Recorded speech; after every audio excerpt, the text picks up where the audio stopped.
Item ಯಾವುದೇ ಇರಲಿ try ಮಾಡಿ ಆಚಿ ಚಿಕನ್ ಮಸಾಲಾ. ಬೆಳ್ಳಂಬೆಳಗ್ಗೆ ದೇಶವಾಸಿಗಳಿಗೆ ಶಾಕ್ ಮೇಲೆ ಶಾಕ್ ಸಿಗ್ತಾ ಇದೆ. ಪೆಟ್ರೋಲ್ ಮತ್ತು ಡೀಸೆಲ್ ದರ ಮತ್ತೆ ಹೆಚ್ಚಿಸಿ ಆದೇಶವನ್ನ ನೀಡಲಾಗ್ತಾ ಇದೆ. ಪ್ರತಿ ಲೀಟರ್ಗೆ 90 ಪೈಸೆಯಷ್ಟು ತೈಲ ದುಬಾರಿಯಾಗಿದೆ. ಸರಣಿ ಬೆಲೆ ಏರಿಕೆಯಿಂದ ಗ್ರಾಹಕರಿಗೆ ದೊಡ್ಡ ಶಾಕ್ ಸಿಕ್ಕಂತಾಗಿದೆ. ಕಳೆದ ಶುಕ್ರವಾರವಷ್ಟೇ 3 ರೂಪಾಯಿ ದರ ಹೆಚ್ಚಳವಾಗಿತ್ತು. ಸಾರ್ವಜನಿಕರ ಜೇಬಿಗೆ ಈಗ ಮತ್ತಷ್ಟು ಕತ್ತರಿ ಬಿದ್ದಂತಾಗಿದೆ. ಈಗ ಪ್ರಯಾಣಿಕರಿಗೆ ಮತ್ತೆ ಪೆಟ್ರೋಲ್ ಡೀಸೆಲ್ನ ಬೆಲೆಯ ಶಾಕ್ ನೀಡಲಾಗ್ತಾ ಇದೆ. ಪೆಟ್ರೋಲ್ ಡೀಸೆಲ್ ಬೆಲೆ ಏರಿಕೆ ಮಾಡಲಾಗ್ತಾ ಇರುವಂತದ್ದು. ಕಳೆದ ಶುಕ್ರವಾರವಷ್ಟೇ ಪ್ರತಿ ಲೀಟರ್ಗೆ 3 ರೂಪಾಯಿ ಹೆಚ್ಚಳ ಮಾಡಲಾಗಿತ್ತು. ಆದರೆ ಮತ್ತೆ ಈಗ 90 ಪೈಸೆಯಷ್ಟು ಪ್ರತಿ ಲೀಟರ್ಗೆ ಹೆಚ್ಚು ಮಾಡುವಂತೆ ಆದೇಶವನ್ನ ಹೊರಡಿಸಲಾಗಿರುವಂತದ್ದು. ಸರ್ಕಾರಿ ಸ್ವಾಮ್ಯದ ತೈಲ ಕಂಪನಿಗಳ ಈ ಸರಣಿ ಬೆಲೆ ಏರಿಕೆಯು ಗ್ರಾಹಕರಿಗೆ ದೊಡ್ಡ ಶಾಕ್ ಅನ್ನ ನೀಡ್ತಾ ಇದೆ. ಇದರಿಂದಾಗಿ ಬೆಳ್ಳಂಬೆಳಗ್ಗೆ ದೇಶವಾಸಿಗಳಿಗೆ ಶಾಕ್ ಮೇಲೆ ಶಾಕ್ ಸಿಗ್ತಾ ಇರುವಂತದ್ದು. ಈಗ ಪೆಟ್ರೋಲ್ ಮತ್ತೆ ಡೀಸೆಲ್ ದರ ಪದೇ ಏರಿಕೆ ಆಗ್ತಾ ಇರುವುದರಿಂದ ಗ್ರಾಹಕರ ಜೇಬಿಗೆ ದೊಡ್ಡ ಮೊತ್ತದಲ್ಲಿ ಇದು ಕತ್ತರಿ ಬೀಳ್ತಾ ಇರುವಂತದ್ದು. ಈಗ 90 ಪೈಸೆಯಷ್ಟು ಪ್ರತಿ ಲೀಟರ್ಗೆ ತೈಲ ದುಬಾರಿಯಾಗಿದೆ. ಇದರಿಂದಾಗಿ ಗ್ರಾಹಕರಿಗೆ ದೊಡ್ಡ ಶಾಕ್ ಸಿಗ್ತಾ ಇದೆ. ಸರಣಿ ಬೆಲೆ ಏರಿಕೆ ಏನು ನಡೀತಾ ಇದೆ, ಪದೇ ಈ ಬೆಲೆ ಏರಿಕೆಯಿಂದಾಗಿ ಗ್ರಾಹಕರಿಗೆ ಪ್ರತಿನಿತ್ಯ ಸಮಸ್ಯೆ ಎದುರಾಗ್ತಾ ಇರುವಂತದ್ದು. ಈಗಾಗಲೇ ಸರಿಯಾದ ರೀತಿಯಲ್ಲಿ ತೈಲ ಪೂರೈಕೆ ಆಗ್ತಾ ಇಲ್ಲ ಅನ್ನುವಂಥದ್ದು ಒಂದು ಕಡೆ ಸಮಸ್ಯೆ ಇದೆ.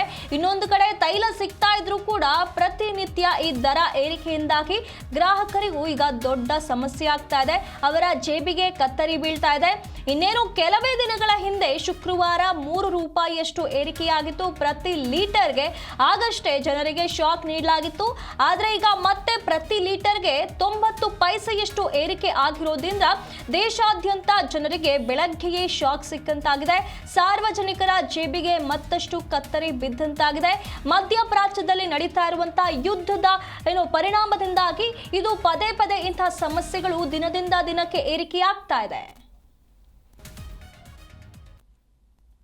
ಈ ಬಗ್ಗೆ ಹೆಚ್ಚಿನ ಮಾಹಿತಿಯನ್ನು ನಮ್ಮ ಪ್ರತಿನಿಧಿ ಭವ್ಯ ಸುನಿಲ್ ನೀಡ್ತಾ ಹೋಗ್ತಾರೆ. ಭವ್ಯ, ಈಗ ಬೆಳ್ಳಂಬೆಳಗ್ಗೆ ದೇಶವಾಸಿಗಳಿಗೆ ಶಾಕ್ ಸಿಗ್ತಾ ಇದೆ. ಮತ್ತೆ ಡೀಸೆಲ್ ಮತ್ತೆ ಪೆಟ್ರೋಲ್ನ ದರ ಏರಿಕೆ ಆಗಿರುವ ಬಗ್ಗೆ ಆದೇಶ ಹೊರಡಿಸಲಾಗಿದೆ. ಈ ಬಗ್ಗೆ ಹೇಳೋದಾದ್ರೆ ನಿಧಿ, ಪೆಟ್ರೋಲ್ ಡೀಸೆಲ್ ದರ ಮತ್ತೆ ಏರಿಕೆ ಇದೆ. ಬೆಳ್ಳಂಬೆಳಗ್ಗೆ ಗ್ರಾಹಕರಿಗೆ ಶಾಕ್ ಅಂತಾನೆ ಹೇಳ್ಬೋದು. ಈ ಹಿಂದೆ ಕಳೆದ ಶುಕ್ರವಾರಕ್ಕೆ 3 ರೂಪಾಯಿ ಹೆಚ್ಚಳಾಗಿತ್ತು. ಇಂದು ಮುಂಜಾನೆ ಮತ್ತೊಮ್ಮೆ ಪ್ರತಿ ಲೀಟರ್ಗೆ 90 ಪೈಸೆಯಷ್ಟು ದುಬಾರಿ ಆಗಿರುವಂತದ್ದು. ಸರ್ಕಾರಿ ಸ್ವಾಮ್ಯದ ತೈಲ ಕಂಪನಿಗಳ ಈ ಸರಣಿ ಬೆಲೆ ಏರಿಕೆಯು ಗ್ರಾಹಕರಿಗೆ ದೊಡ್ಡ ಶಾಕ್ ನೀಡಿದ್ದು ಸಾರ್ವಜನಿಕರ ಜೇಬಿಗೆ ಮತ್ತಷ್ಟು ಕತ್ತರಿ ಬಿದ್ದಂತಾಗಿದೆ. ಈಗಾಗಲೇ ಜನಸಾಮಾನ್ಯರು ದರ ಏರಿಕೆಯಿಂದ ತತ್ತರಿಸಿ ಹೋಗಿದ್ದಾರೆ. ಮೊನ್ನೆದು 3 ರೂಪಾಯಿ ಹೆಚ್ಚಳ ಮಾಡಿದಾಗ್ಲೇ ಆಟೋ ಚಾಲಕರಾಗಿರ್ಬೋದು, ಕ್ಯಾಬ್ ಡ್ರೈವರ್ಸ್ಗಳು ಕಡಿಮೆ ಮಾಡುವಂತೆ ಮನವಿಯನ್ನ ಮಾಡಿದ್ರು. ಯಾಕಂದ್ರೆ ಒಂದ್ ಕಡೆ ವರ್ಕ್ ಫ್ರಮ್ ಹೋಮ್ ಕೂಡ ಬಹುತೇಕ ಕಂಪನಿಗಳು ಕೊಟ್ಟಿರೋ ಕಾರಣಕ್ಕಾಗಿ ಓಲಾ, ಊಬರ್, ರ್ಯಾಪಿಡ್ ಆಗಿರ್ಬೋದು ಆಟೋ ಚಾಲಕರಿಗೆ ಈಗಾಗಲೇ ಬಾಡಿಗೆ ಅನ್ನೋದು ಸಿಗ್ತಾ ಇಲ್ಲ. ಹೀಗಾಗಿ ಸದ್ಯ ಪೆಟ್ರೋಲ್ ದರ ಕೂಡ ಹೆಚ್ಚಳ ಆದ ಕಾರಣ ಒಂದು ಕಡೆ ದಿನನಿತ್ಯ ಹೇಗೆ ಜೀವನ ಸಾಗಿಸೋದು ಅನ್ನೋದು ಕೂಡ ಪ್ರಶ್ನೆಯನ್ನ ಕೂಡ ಅವ್ರು ಕೇಳ್ತಾ ಇರುವಂತದ್ದು. ಹಾಗೇನೆ ರಾಜ್ಯ ಆಗಿರ್ಬೋದು, ಕೇಂದ್ರ ಎರಡೂ ಕೂಡ ಒಟ್ಟಿಗೆ ಜಂಟಿಯಾಗಿ ಡಿಸಿಷನ್ ಅನ್ನ ತೆಗೆದುಕೊಳ್ಬೇಕನ್ನೋ ಮನವಿಯನ್ನ ಕೂಡ ಮಾಡ್ತಾ ಇದ್ದಾರೆ.